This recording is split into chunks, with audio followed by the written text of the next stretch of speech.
Oke, selanjutnya mari kita menuju pada subbab ruang lingkup APBN. Nah, ruang lingkup APBN ini adalah seluruh penerimaan dan pengeluaran, ya, seluruh penerimaan dan pengeluaran negara tentunya ya. Nah, penerimaan ini berasal dari pajak dan non pajak serta hibah. Jadi ada 3 poin ya, teman-teman mahasiswa. Jadi dari penerimaan ini penerimaan pajak, non pajak dan hibah gitu.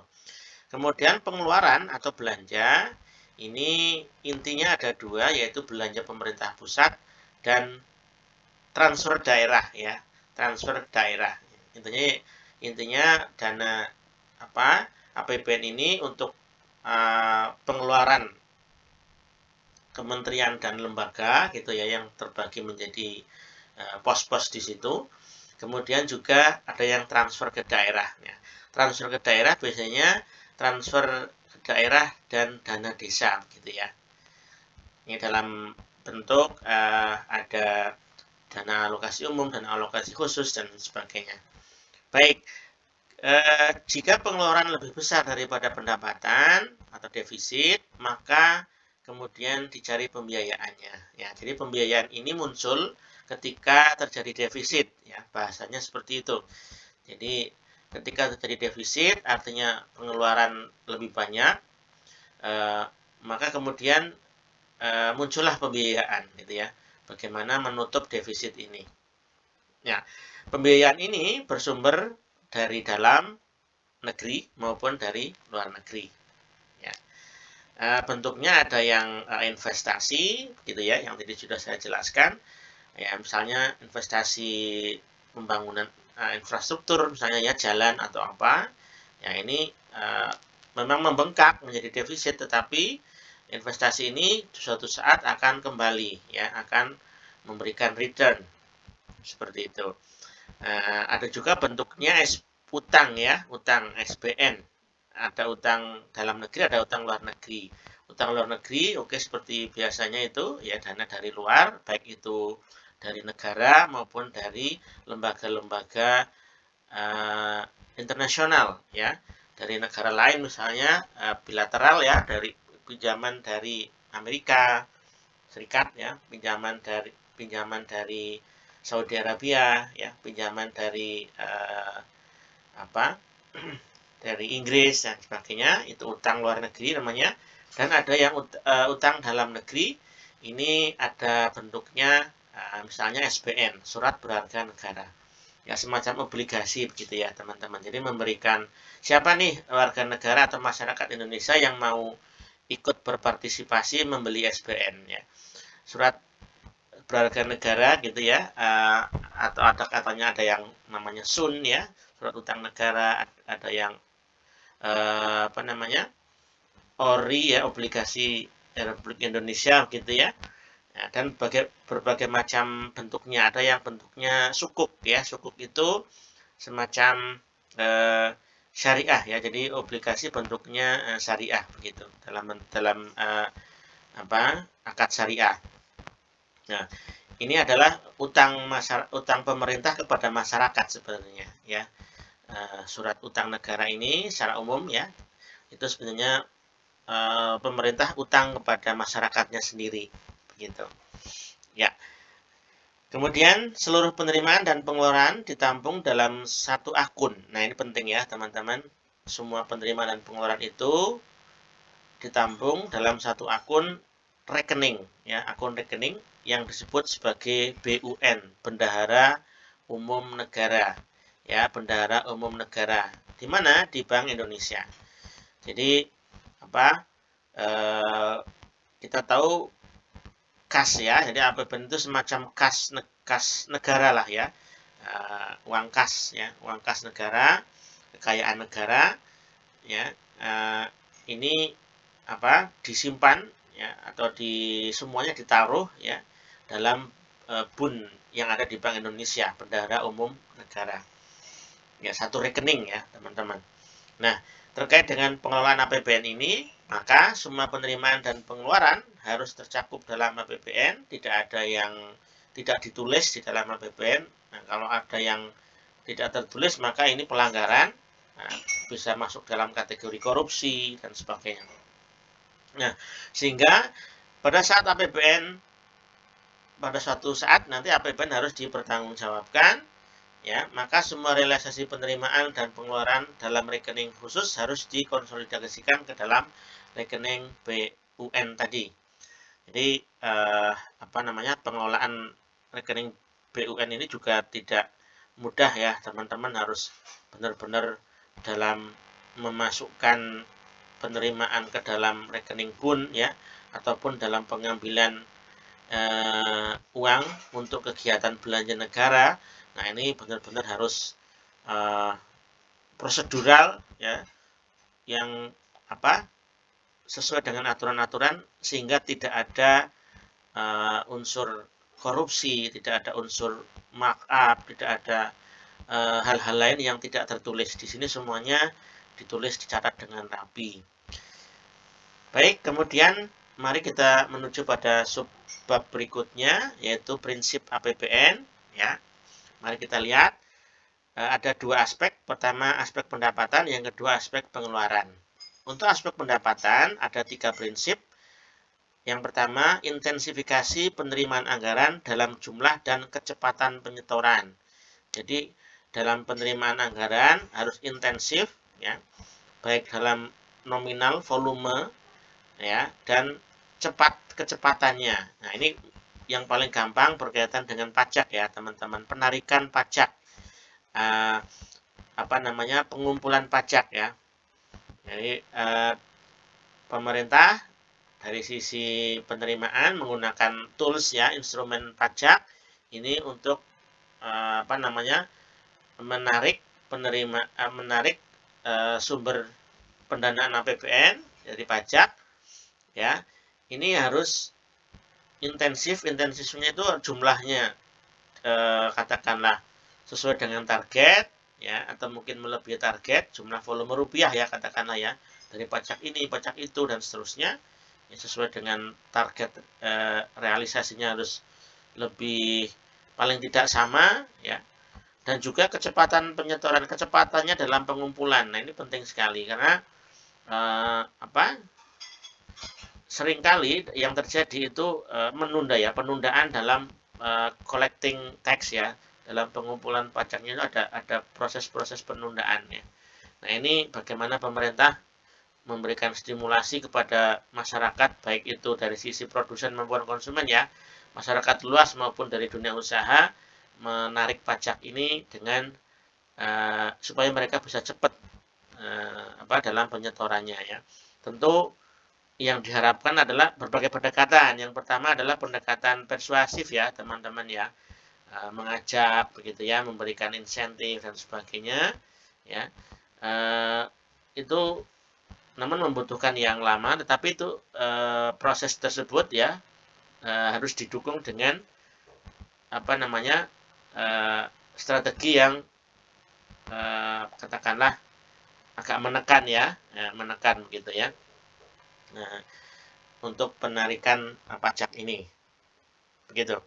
Kemudian yang kedua berkaitan dengan prinsip di aspek pendapatan, yaitu intensifikasi penagihan dan pemungutan piutang negara. Nah, ini juga ketika negara punya piutang itu harus di dalam masa-masa atau periode-periode penagihan pemungutan itu juga harus intensif ya, sesuai dengan waktunya, sesuai dengan berapa cicilannya ya, seperti itu ya, harus tepat sesuai dengan rule-nya gitu. Tentu tidak mudah ya, tidak mudah teman-teman ini di bagian ini, penagihan dan pemungutan piutang negara. Kemudian aspek pendapatan yang lain, prinsip yang lain yaitu penuntutan ganti rugi atas kerugian yang diderita negara dan penuntutan denda. Nah, ini lebih strict lagi, lebih berlawanan berkaitan dengan rule ya, dengan aturan-aturan yang lebih tegas begitu ya. Jadi misalnya ada negara yang dirugikan ya dengan korupsi, misalnya negara dirugikan sekian miliar, sekian triliun. Nah, ini harus dikembalikan. Nah, ini harus ini juga harus tegas begitu. Nah, ini di kita ini penegakan hukum ini kita merasa secara penilaian secara masyarakat secara umum belum efektif ya. Jadi penegakan hukum terasa masih ada yang kurang ya. Misalnya unsur keadilannya di situ dipertanyakan ya. Ketika berhadapan dengan penegak hukum atau katakanlah aparatur pemerintah yang melakukan kesalahan pelanggaran, hukumannya ya itu kayaknya tidak atau kurang adil dibandingkan dengan masyarakat jelata yang misalnya hanya sekedar mencuri 3 buah kokoa ya, coklat, atau ya mencuri 3 atau 4 buah apa gitu dengan pidana hukuman yang berat begitu ya. Nah, ini kita masih punya banyak masalah di sini ya, kita akui saja ya.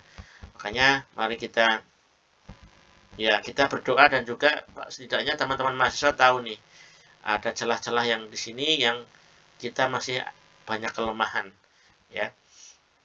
Baik, kemudian berdasarkan aspek pengeluaran ya, untuk prinsip APBN ini yang pertama pengeluaran ya, ini karena APBN itu sebenarnya lebih pada bagaimana efek dari pengeluaran atau efek dari belanja ke masyarakat ya, harus benar-benar dirasakan pada masyarakat.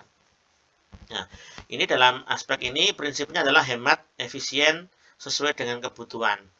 Jadi tidak boleh ada pemborosan ya, tidak boleh ada pos-pos yang tidak disasar kemudian didanai. Nah, ini kesalahan gitu ya.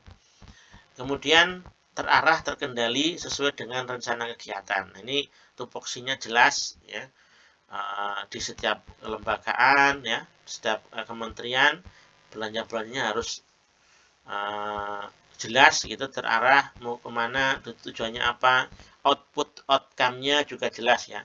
Jadi sekarang tidak hanya pada outputnya saja, laporan selesai gitu, tetapi bagaimana outcome. Outcome itu lebih pada manfaat yang dirasakan oleh masyarakat katakanlah ya, yang kebetulan mestinya menikmati belanja, misalnya belanja BLT misalnya ya, belanja dari transfer payment berupa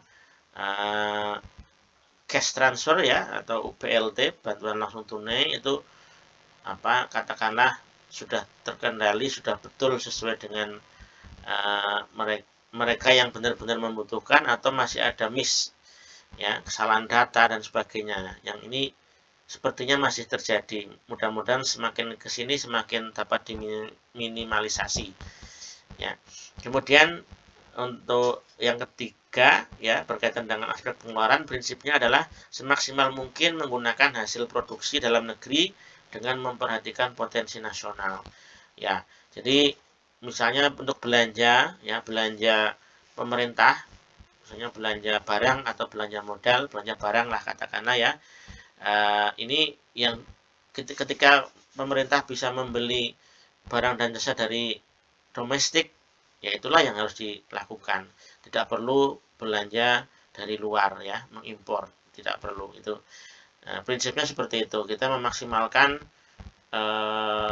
produksi-produksi dalam negeri kita ya, yang bisa bisa digali, bisa di-encourage, sehingga belanja yang dilakukan oleh pemerintah ini berdampak kepada masyarakat yang berusaha tadi, masyarakat yang berkegiatan atau beraktivitas ya. Jadi aktivitas mereka dihargai dengan katakanlah dibeli produk barang dan jasanya oleh pemerintah, seperti itu. Ya. Selanjutnya masih dalam prinsip APBN, ya. Dalam pengelolaan APBN ada 3 prinsip pengambilan kebijakan. Kalau tadi ini prinsip berdasarkan aspek atau sisi pendapatan dan sisi pengeluaran ya teman-teman. Nah sekarang bagaimana mengelolanya? Nah dalam mengelola APBN ini ada 3 prinsip dalam nanti digunakan untuk pengambilan kebijakan. Ya, yang pertama adalah prinsip anggaran surplus atau surplus budget. Ya, surplus itu berarti apa? Ya kita tahu semua penerimaan lebih besar daripada pengeluaran. Nah, berarti ada save, ada yang dapat disimpan. Ya, ada tabungan pemerintah istilahnya ya. Kalau surplus budget berarti tabungan pemerintah meningkat. Nah, di sini public saving ya atau government saving ya. Nah, di sini meningkat. Nah, di sini untuk menciptakan stabilisasi ekonomi, khususnya tingkat inflasi, maka pemerintah menggunakan kebijakan APBN surplus. Jadi, pilihan strategi kebijakan ya dalam APBN ini, surplus atau APBN surplus itu digunakan ketika ingin menciptakan stabilisasi ekonomi ya dengan saving yang yang berlebih ya atau ada tabungan di situ, maka kondisi perekonomian dapat diciptakan ya, stabilisasinya dapat diciptakan ya karena relatif dapat terkendali inflasinya ya. Berbeda misalnya defisit. Nah, defisit ya, sebaliknya kan lebih banyak belanja, lebih banyak jumlah uangnya di masyarakat yang menimbulkan kemungkinan terjadinya inflasi lebih tinggi. Ya. Kalau surplus budget ini cenderung inflasi dapat ditekan ya, dapat diatasin. Ya. Baik, kemudian surplus tersebut ya digunakan pemerintah, surplus ya kelebihan tadi penerimaan itu untuk cadangan ditabung, tabungan pemerintah ya, atau juga bisa digunakan untuk membayar hutang negara ya, membayar hutang ya. Baik, yang kedua adalah prinsip anggaran berimbang, balance budget. Nah, kalau berimbang berarti sama ya antara penerimaan dan pengeluaran. Nah, ini dipilih kenapa? Dipilih supaya apa? Ketika ekonomi berada pada kondisi relatif stabil juga. Ya, kondisi yang stabil, maka di mana tingkat pengangguran rendah, tingkat inflasi terkendali ya atau rendah ya, dan pertumbuhan ekonominya baik. Nah, ini kondisi yang stabil seperti ini menggunakan prinsip balance budget ya, anggaran berimbang. Jadi tidak ada tabungan ya, balance sama antara penerimaan dan pengeluarannya.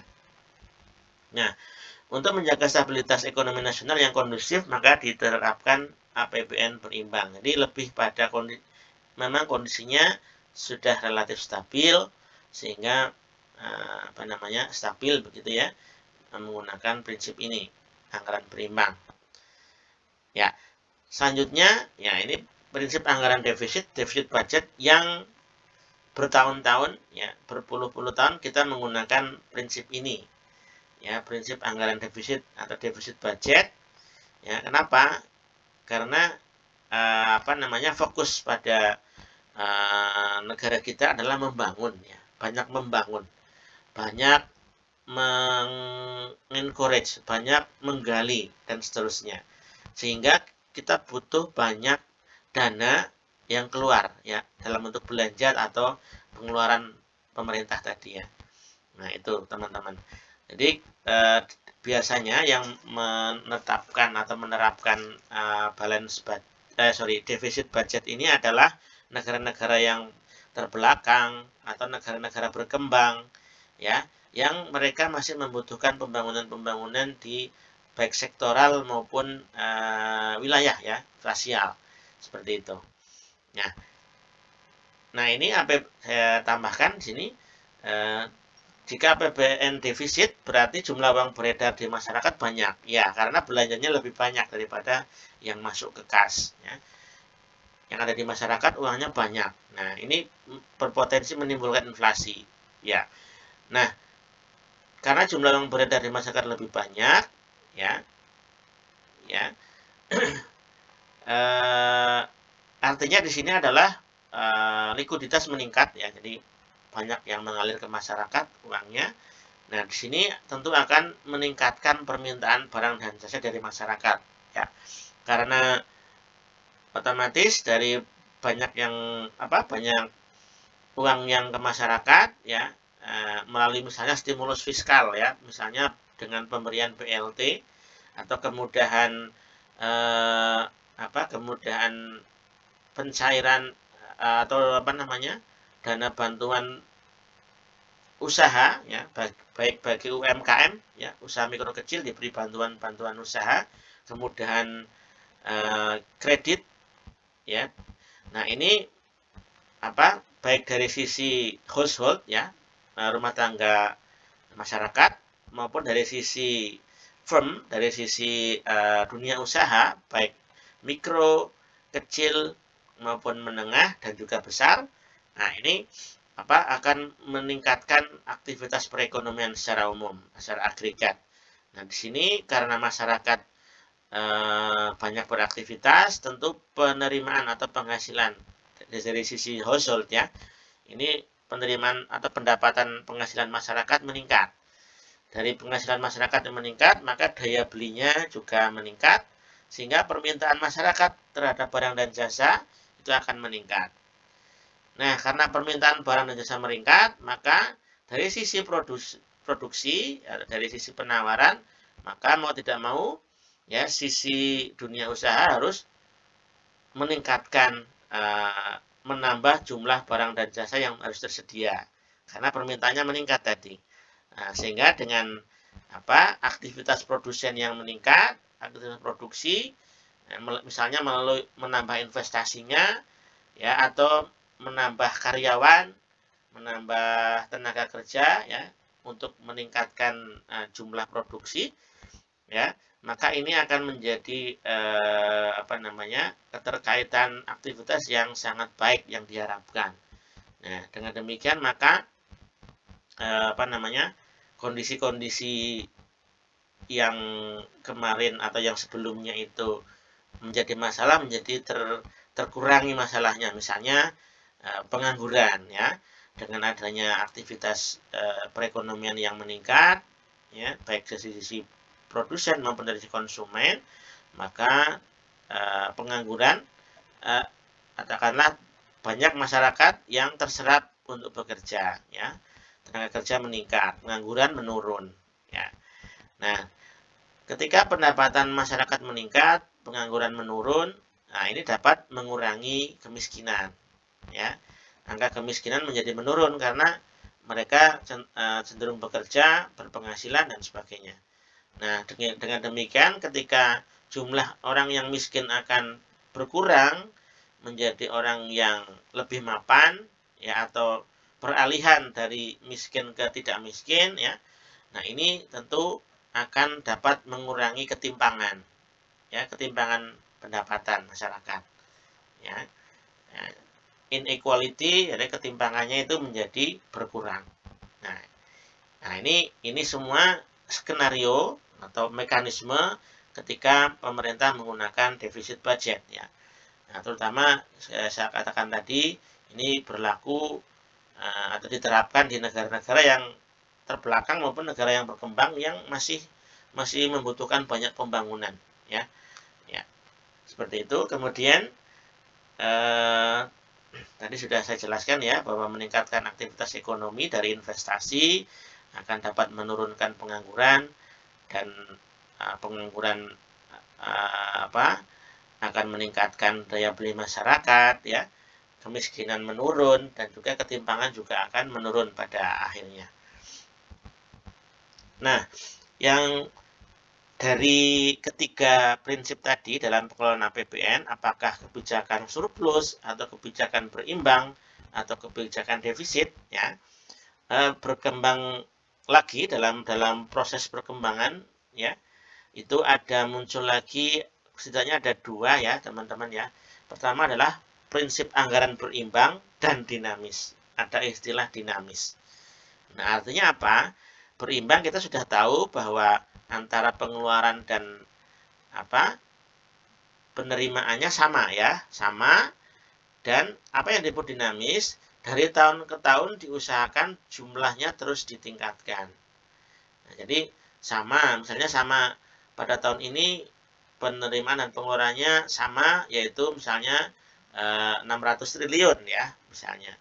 Nah, yang dimaksud dinamis berarti tahun depan harus dinaikkan menjadi 800 gitu ya, dan seterusnya. Tahun depan juga harus dinaikkan lagi. Ini namanya dinamis. Ya, APBN berimbang dan dinamis ini dikenalkan oleh Kabinet Ampera ya teman-teman ya. Nah, ini dalam rangka menertibkan keuangan negara dan dalam usaha memupuk dana negara secara sehat guna membiayai pembangunan. Ya, intinya semakin kesini dananya semakin banyak, ya semakin banyak kasnya seperti itu, dan semakin banyak pula tentunya yang akan bisa didanai oleh pemerintah melalui belanja, ya baik di pemerintah pusat maupun transfer ke daerah. Ya, APBN berimbang dan dinamis di satu pihak ini mengadakan penertiban terhadap defisit, ya. Ini akan memperbaiki defisitnya. Di pihak lain, ini memungkinkan adanya defisit yang dibiayai tapi tidak melalui pencetakan uang, ya, tetapi melalui utang luar negeri yang diperlakukan secara intrabudgeter. Nah, intinya di sini adalah dengan anggaran berimbang dinamis ini memungkinkan defisit dapat teratasi, ya, dapat dikecilkan, dapat diminimalkan, dan pembiayaan defisit ini tidak dengan pencetakan uang yang beberapa tahun yang lalu ya kita mengalami defisit dibiayai dengan mencetak uang baru, justru menambah tekanan inflasi yang cukup tinggi. Nah, ini tidak demikian, defisit jangan diobati dengan pencetakan uang baru, tetapi dengan cara lain. Salah satunya adalah dengan pinjaman utang luar negeri, ya, ataupun mungkin dengan utang di dalam negeri ya, yang sekarang juga masih dilakukan. Nah, sekali lagi teman-teman, di mata kuliah ini yang namanya utang luar negeri, kita atau utang lah gitu ya, pinjaman jangan dikonotasikan negatif ya. Nah, seperti saya sudah jelaskan tadi, tentu dalam pengeluaran APBN ini rumit, kemudian tidak dengan mudah utang begitu ya, pencairan utang atau pinjaman dari negara lain, organisasi internasional misalnya dari Bank Dunia ya, dari Bank Asia dan sebagainya, ini tidak mudah teman-teman. Jadi utang ini sekali lagi tidak diawasi oleh semua banyak orang, prosedurnya juga rumit ya, semua pihak maksudnya ya. Kemudian prosedurnya juga rumit ya, terus juga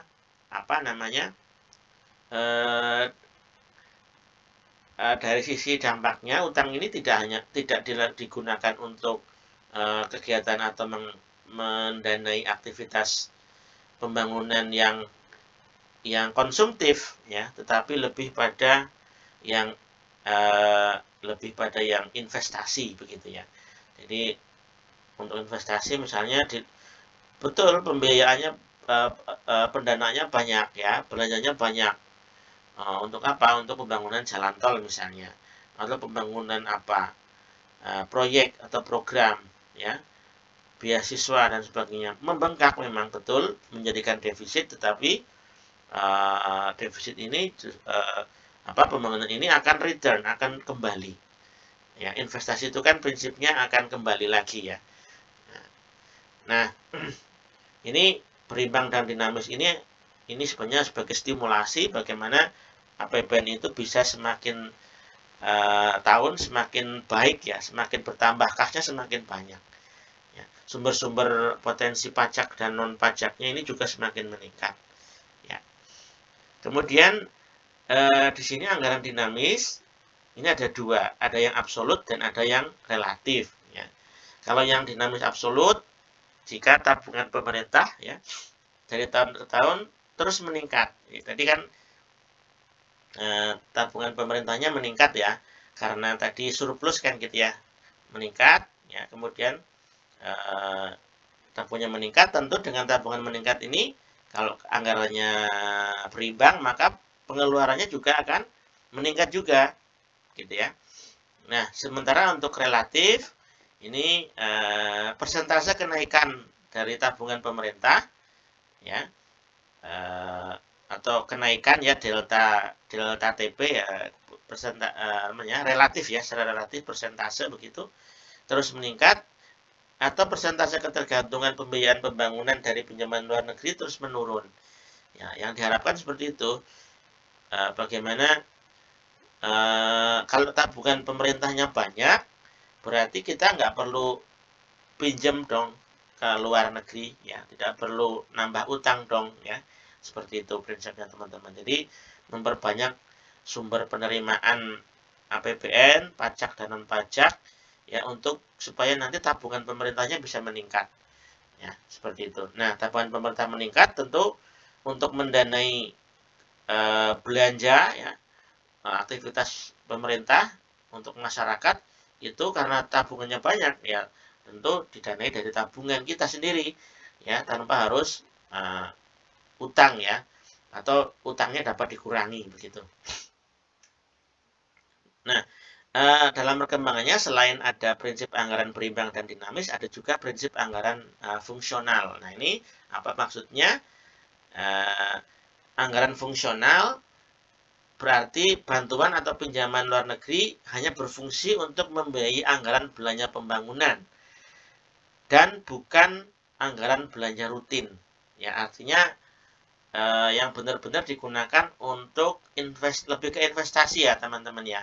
Kalau belanja rutin kan lebih ke istilahnya konsumtif lah begitu ya.